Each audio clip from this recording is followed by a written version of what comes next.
Hello student. स्वागत है आप सभी का एजू संचार में।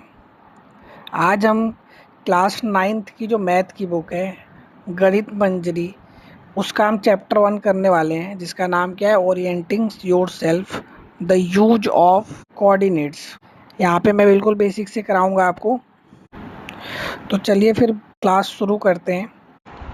एक्सरसाइज स्टार्ट करने से पहले आपको कुछ डेफिनेशन और बेसिक कुछ चीज़ों को समझना होगा, जो कि मैं पहले यहाँ पे आपको वही बताने वाला हूँ। यानी कि डायरेक्ट हम एक्सरसाइज नहीं करने वाले। पहले आप ये कुछ बेसिक डेफिनेशन या टर्म्स जिनके बारे में आपको पता होना चाहिए एक्सरसाइज करने से पहले, वो मैं बताऊंगा। इसके लिए यहाँ पे आपको स्क्रीन पे दिख रहा है ग्राफ, और इस ग्राफ में ये वाला एक्सिस होता है जिसको हम बोलते हैं हॉरिजॉन्टल एक्सिस, यानी कि एक्स एक्सिस। और जो वर्टिकल एक्सिस होता है, यानी जो ऐसे, इसको बोला जाता है वाई एक्सिस, जो कि यहाँ पे आपको वाई एक्सिस दिख रहा है, और ये रहा एक्स एक्सिस। ये जो दोनों एक्सिस होते हैं एक्स और वाई, जिस पॉइंट पे इंटरसेक्ट करते हैं, यानी यहाँ ओ लिखा हुआ है, और जिस पॉइंट पे इंटरसेक्ट करते हैं इनको बोला जाता है ओरिजिन। और ओरिजिन पे एक्स की वैल्यू भी जीरो होती है और वाई की वैल्यू भी जीरो होती है। और ये जो हम ब्रैकेट में लिख रहे हैं इस तरह से कुछ भी, यानी पहला जो x होता है और दूसरा जो y, इस x को बोला जाता है एब्सिसा और y को बोला जाता है ऑर्डिनेट। और जब ये दोनों ज्वाइंट करके लिखे जाते हैं तो इनको बोला जाता है कोऑर्डिनेट। ठीक है, तो कोऑर्डिनेट लिखते टाइम हमें हमेशा पहले x लिखना होता है और फिर y। अब x और y लिखते टाइम x या तो पॉजिटिव हो सकता है या तो नेगेटिव, y भी सेम, या तो पॉजिटिव हो सकता है या तो नेगेटिव। ये पूरा जो x और y एक्सिस ले रहे हैं इसको हम बोलते हैं 2D कार्टेशियन प्लेन। क्यों? क्योंकि इसमें दो ही एक्सिस हैं, x और y। ठीक है, ये दोनों लाइन जब इंटरसेक्ट कर रही हैं तो यहाँ पे चार पार्ट्स में डिवाइड हो रहा है। एक ये पहला, ये दूसरा, ये तीसरा और ये चौथा। यानी कि जो फर्स्ट है वो ये वाला होता है, जो x प्लस वाला है और y प्लस वाला है, उसके बीच वाला रीजन। तो यानी हम इसमें ऐसे देखते हैं एंटी क्लॉकवाइज। तो घड़ी की जो सुई के अपोजिट डायरेक्शन में हमें क्वाड्रेंट देखने होते हैं। यानी क्वाड्रेंट का मतलब ये चीज़ कि इसको जो चार पार्ट्स हैं इनको हम बोलते हैं, हर एक को क्वाड्रेंट बोला जाता है। यानी कि ये जो पार्ट है ये वाला, इसमें x भी प्लस है और y भी प्लस है। क्यों?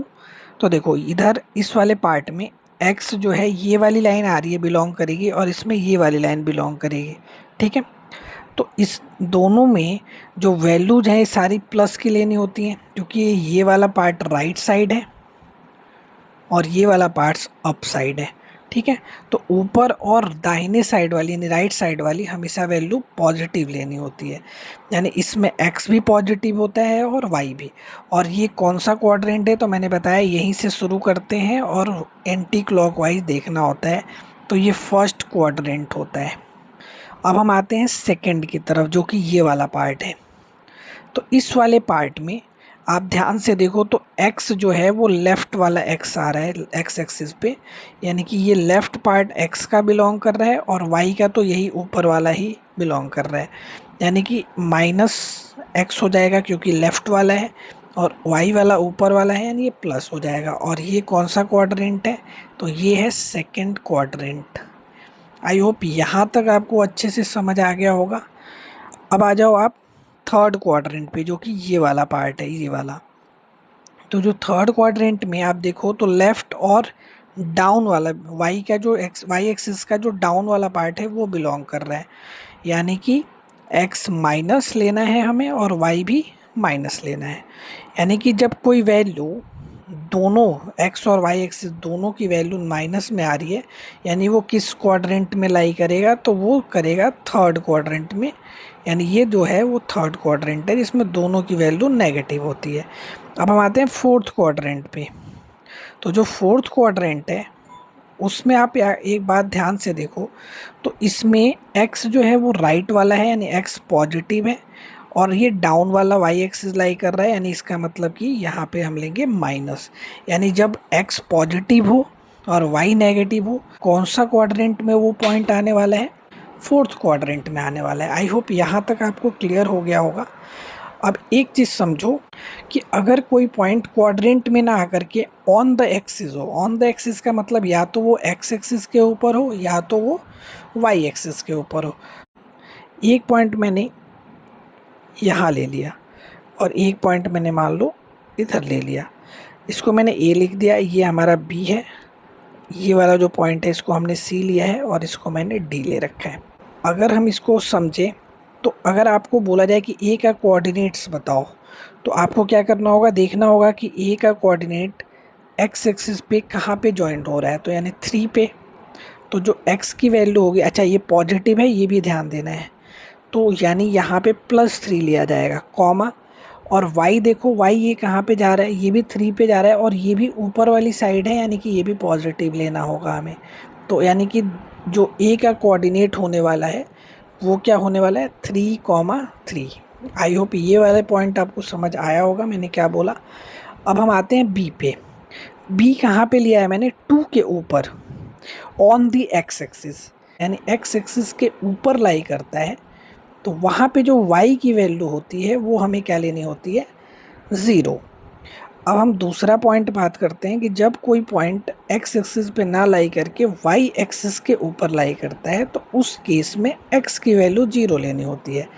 मैंने बोला कि x एक्सिस के ऊपर जब लाई करेगा तो y हमें क्या लेना है, 0। तो ये क्या हो जाएगा, 2,0। अब हम आते हैं c पर, पॉइंट सी की बात करते हैं। तो सी किस पे है, वाई एक्सिस पे, बट नेगेटिव में है, ठीक है। कितनी वैल्यू है, ये भी 3 है, देखो 1 2 और 3, बट ये 3 नहीं है, -3 है, ठीक है। तो सी की जो वैल्यू होगी, मतलब कोऑर्डिनेट्स जो होंगे सी के, वो क्या होंगे, तो देखो ये वाई एक्सिस के ऊपर ही तो लाई कर रहा है। तो वाई एक्सिस पे जब कोई चीज़ लाई करती है तो मैंने बताया कि एक्स क्या होता है, 0 लेना होता है हमें। तो एक्स की वैल्यू 0 हो जाएगी और वाई की वैल्यू -3, यानी सी के जो कोऑर्डिनेट्स होंगे वो होंगे 0 एंड -3। अब बात करते हैं डी की। तो डी किस में है, देखो डी की वैल्यू पहले हमें एक्स लिखना होता है, तो एक्स ये एक्सिस है जिसमें वैल्यू है -3। तो इस पे हम एक्स की वैल्यू -3 लेंगे और वाई की वैल्यू 2 है, तो -3 एंड 2। आई होप ये सारे पॉइंट्स आपको समझ आ गए होंगे मैंने जो भी अभी तक बताए, ठीक है। तो ये सारी जो चीज़ें थी ये बेसिक चीज़ें थी जो कि क्वेश्चन के बीच में यूज होने वाली हैं, तो इसीलिए मैंने पहले आपको ये सारी बातें बता दी। अब हम एक्सरसाइज स्टार्ट करेंगे। जो फर्स्ट एक्सरसाइज है उसको अब हम करने वाले हैं, ठीक है। एक्सरसाइज जो 1.1 है इसको आपको करना है, ठीक है। अच्छा, ये गणित मंजरी जो बुक है उसकी एक्सरसाइज है, ठीक है, जो ओल्ड एनसीईआरटी है उसकी नहीं है। इसमें आप ध्यान से देखो, फिगर में क्या दिया हुआ है कि जो 1.3x फिगर है, यहाँ पे बेड वगैरह का साइज दिया हुआ है, ये पूरा एक क्या है, रूम है, ठीक है। लिखा है ना कि रियान का एक रूम है जो कि OABC से मार्क किया गया है। यहाँ पे O है, फिर ये वाला पॉइंट A, ये वाला पॉइंट B और इधर C लिया हुआ है, ठीक है। हॉरिजेंटल वाली लाइन है, इसको ही एक्स एक्सिस लिया गया है, ये वाई एक्सिस है और ये एक्स एक्सिस है। बाकी राइट साइड में आपको क्वेश्चन लिखे हुए हैं। इसमें जो फर्स्ट पार्ट है वो पहले हम करते हैं। देखो लिखा हुआ है कि D1 और R1 represent the doors to Ryan's room. How far is the door from the left wall. देखो लेफ्ट वॉल कौन सी है, इधर वाली, ये लेफ्ट वॉल है और ये जो AB है ये राइट वॉल है, ठीक है। तो इसने बोला है कि जो लेफ्ट वॉल है यानी कि OC जो है वहाँ से जो रियान के रूम का जो डोर है वो कितनी दूर पे है, फ्रॉम दी वाई एक्सिस बोला हुआ है ना, वैसे लेफ्ट वॉल तो वाई एक्सिस ही है। और फिर इसने एक और भी चीज़ पूछी हुई है कि how far is the door from x axis, यानी एक्स एक्सिस से भी कितनी दूर है ये भी बताना है हमें। तो सबसे पहले हम वाई एक्सिस वाली बात करते हैं। देखो आप, तो वाई एक्सिस से कितने डिस्टेंस है, तो आपको पता है, पहले सबसे पहले देखो कि डोर है कहाँ पे। तो इसने बोला कि डोर जो है वो है D1 और R1। तो D1 ये रहा और R1 ये रहा। तो डोर स्टार्ट यहाँ से हुआ है, तो यहाँ से O से कितनी डिस्टेंस हो रही है, D1 की जो है, क्योंकि डोर यहाँ से ऐसे होगा तो ये जो डोर है ये O से कितने डिस्टेंस पे है y एक्सिस से, कि the door is exactly 8 units away from the left, यानी कि y एक्सिस की जो वॉल है वहाँ से लेफ्ट वॉल से इसकी जो डिस्टेंस है वो 8 यूनिट है। आई होप यहाँ तक आपको समझ आया होगा। अब एक और चीज़ इसमें पूछा हुआ था, इसने पूछा हुआ था कि how far is the door from the x axis.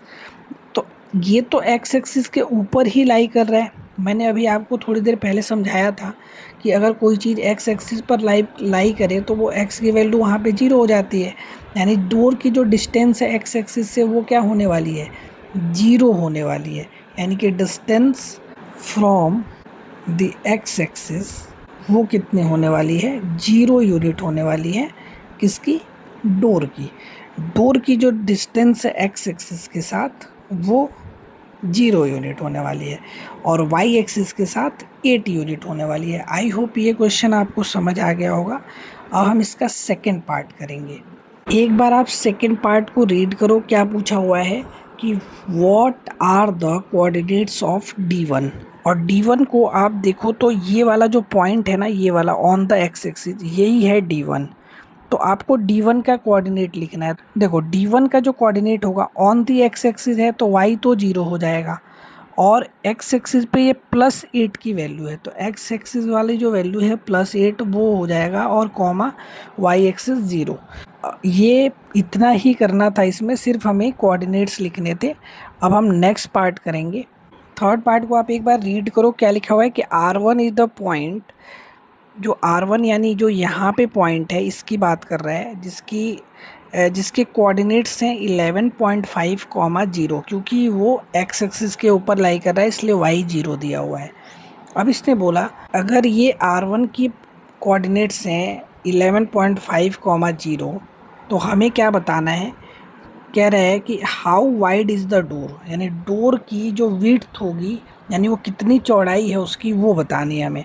तो देखो जो डोर है वो है D1 से लेकर के R1 तक, यानी D1 R1 जो है वही डोर की चौड़ाई होने वाली है। तो D1 जो है वो स्टार्ट हो रहा है 8 से, प्लस 8 से, और R1 यानी कि एंडिंग हो रही है उसकी 11.5 पे, जो कि क्वेश्चन में इंक्लूड कर रखा है।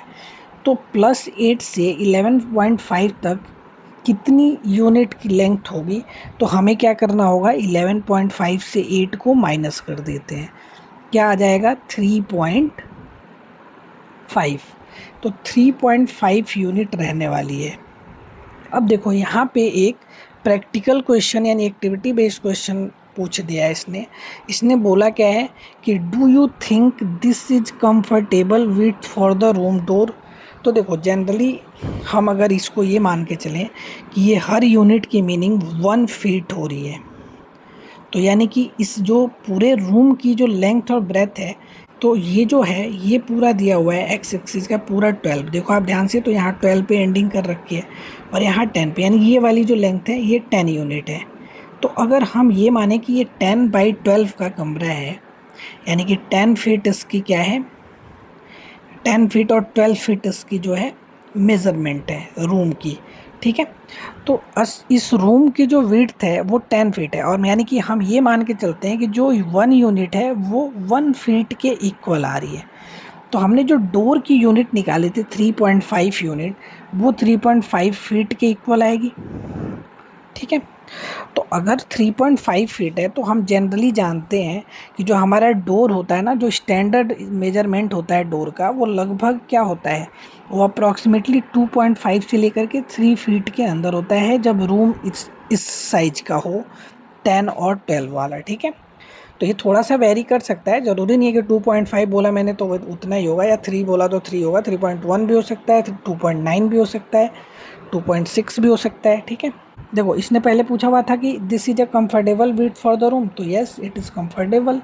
अब हम बात करें कि if a person in a wheelchair wants to enter the room, तो व्हील चेयर के लिए भी एक प्रॉपर जो साइज होती है वो भी लगभग 3 फीट से कम रहने वाली होती है, ठीक है।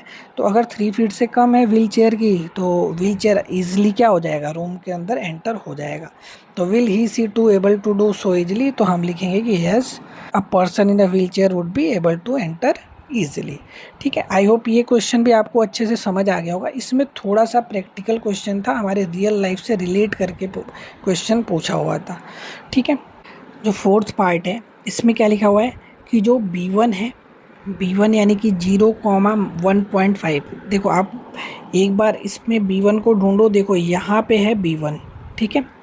उसके बाद जो B2 है जिसका कोऑर्डिनेट दिया हुआ है 0 और 4, जो कि यहाँ पे है, ठीक है। जो B2 ये वाला, सॉरी B2 जो है ये वाला है जिसका कोऑर्डिनेट दिया हुआ है 0,4। कह रहा है represent the end of the bathroom door, यानी ये बाथरूम के डोर के कोऑर्डिनेट्स हैं। अब क्या कह रहा है, is the bathroom door narrower और wider than the room door. मतलब हमें ये बताना है कि क्या ये बाथरूम का जो डोर है वो जो हमारा ओरिजिनल डोर था, रूम का जो डोर था, उससे उससे नैरो यानी कि पतला है या फिर वाइडर यानी कि चौड़ा है। तो इसके लिए हमें क्या निकालना पड़ेगा, B1 B2 की जो वो है विड्थ है वो निकालनी पड़ेगी। और विड्थ निकालनी कैसे है, तो देखो सिंपल सिंपल आप देखो ध्यान से, तो ये तो हमारा यहाँ से शुरू हो रहा है, ये जो पॉइंट है ये है 1.5, और जो B2 है वो है 4। तो 4 से 1.5 के बीच की जो डिस्टेंस है, यानी कितनी यूनिट की डिफरेंस है इसमें, तो हम क्या करेंगे, हम निकाल देंगे विड्थ ऑफ बाथरूम्स डोर। वो क्या होने वाला है, 4 माइनस 1.5 यूनिट, या फिर आप यहाँ पे फीट भी यूज़ कर सकते हो। तो ये आएगा 2.5 यूनिट। और हमने पिछले क्वेश्चन में मतलब थर्ड पार्ट में जब हमने डोर का निकाला था तो उसका कितना आया था, उसका आया था 3.5 यूनिट। पीछे करके आप देख सकते हो, हमने जो वैल्यू निकाली थी वो आई थी 3.5 यूनिट, और इसकी वैल्यू आई है 2.5 यूनिट। तो बाथरूम का डोर क्या होगा, तो इट इज नैरो नैरोर देन क्या, रूम डोर, ठीक है। रूम डोर से ये पतला है, ठीक है। यानी बाथरूम का जो डोर है वो रूम डोर से पतला है, ठीक है, चौड़ा नहीं है, यानी वो वाइडर नहीं है, वो नैरोअर है, ठीक है। आई होप ये क्वेश्चन भी आपको अच्छे से समझ आया होगा। तो जो पहली एक्सरसाइज थी उसमें सिर्फ यही एक क्वेश्चन था जिसके 4 पार्ट्स दिए हुए थे, जो हमने सारे कर लिए, ठीक है। इस वीडियो में हम इतना ही करने वाले हैं। पहली एक्सरसाइज मैंने इस वीडियो में आपको कंप्लीट करा दी। जो नेक्स्ट वीडियो आएगी उसमें हम सेकेंड एक्सरसाइज करेंगे। और अगर वीडियो में कुछ भी आपको डाउट हो रहा है तो आप कमेंट सेक्शन में ज़रूर बताना मेरे को। और अगर वीडियो अच्छी लगी है तो लाइक और सब्सक्राइब ज़रूर करना और अपने दोस्तों को भी शेयर करना। तो फिर हम मिलते हैं नेक्स्ट वीडियो में। धन्यवाद।